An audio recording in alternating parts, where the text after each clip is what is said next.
Hi guys! So for today's video, samahan nyo kami na magtapon ng basura. Tuturuan namin kayo kung saan ito itatapon at paano ang tamang pagtapon. Ito nga pala yung basura namin. So pag segregate kayo, dapat nakatanggal na yung plastic cups, tapos tatanggalin nyo na rin yung mga label niya na plastic.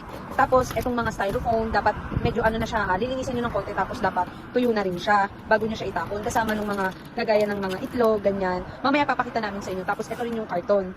So, tara umpisahan na natin kasama si Gladys. So habang naglalakad tayo ngayon, dediretso tayo ng Kynes kasi doon itatapon yung karton. Ayan nga pala yung piya. Pero mamaya, dyan tayo dediretso kasi doon itatapon itong mga plastic bottles, ganyan. So samahan nyo kami. Alat na! Tapos guys, ito nga pala yung Kynes. Tatawid kayo dito sa pedestrian lane kapag naka-green na. Siyempre, kailangan mabait tayo dahil nasa bansang Japan tayo. Pero kidding aside, talagang dapat sumunod tayo kasi yun naman talaga yung tama. And ayan na, habang naglalakad kami, saan kaway nga dyan, Glads? Dapat din nakaboots kayo guys, requirement yan. Joke lang. Ayun nga pala yung tapunan ng mga karton. Ito yung Kynes. So guys, ayan nga pala yung Kynes. At ito yung recycling station kung saan itatapon natin yung karton. Konnichiwa. Ito nga pala yung pagtapon. Ayan. Diyan yung tapunan.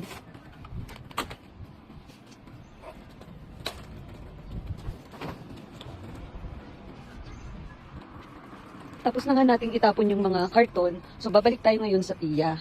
Malapit lang naman siya, guys. Ayun lang yung piya sa kabilang side. Tatawid lang ulit tayo. Babalik tayo ulit at gagamit tayo ng pedestrian lane. Tatawid ulit tayo dito sa pedestrian lane kapag nakagreen na siya.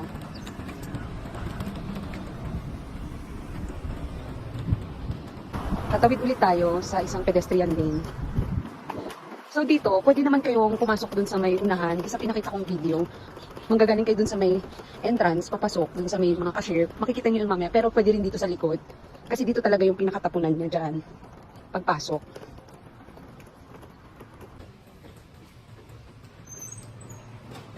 At pagpasok nyo, nandito na agad yung mga tapunan ng basura. Papakita muna namin sa inyo isa-isa. Dito, dyan yung tapunan ng mga cups. Dito naman yung mga plastic bottle.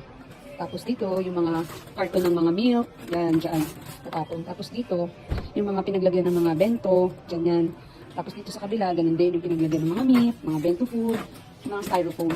Tapos dito naman, yung mga can, mga in-can siya, pero iuupi nyo siya. So, ganyan siya. Yan. Tapos ito nga pala si Glads, magtatapon na siya. So guys, pag magtatapon kayo, isa-isa natin siyang itatapon. So ito gaya nito, dito siya. Yung mga styrofoam, dito siya. Yan. Ano yung si Gladys magtapon.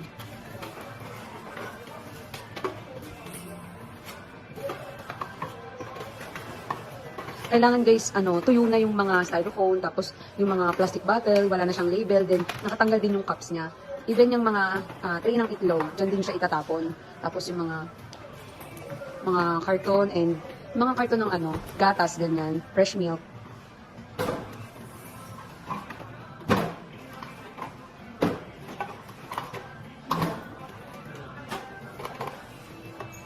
Yung mga plastic cups, dito nyo siya itatapon.